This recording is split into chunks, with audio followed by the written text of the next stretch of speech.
हो रहा हो, सूरज तुलू होने के वक्त से लेकर 20 मिनट तक ये मकरूह टाइम है, लेकिन ये ज़वाल का टाइम नहीं है। इसी तरह दूसरा टाइम होता है दोपहर के टाइम, जैसे कल था 11:57 पर ज़वाल शुरू हो रहा था।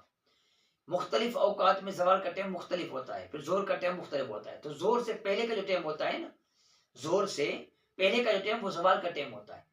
ज़ोहर से पहले का टाइम ज़वाल का टाइम होता है। अब ये ज़वाल का टाइम कभी 20 मिनट होता है, कभी आधा घंटा, ऐसे ज़्यादा कमो-बेश हो सकता है। ये ज़ोहर से पहले वाला टाइम ज़वाल का टाइम होता है। तो इस टाइम में के अंदर जो है आपको कोई भी नमाज़ पढ़ना दुरुस्त नहीं है, जायज़ नहीं है ना।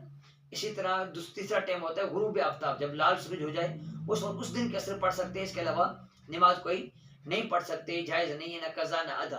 तो ज़वाल का टाइम ज़ोहर से पहले वाला टाइम होता है। इशराक चाश्त का टाइम जो होता है ना 20 मिनट के बाद, तुलुए फजर के बाद, उसके बाद फिर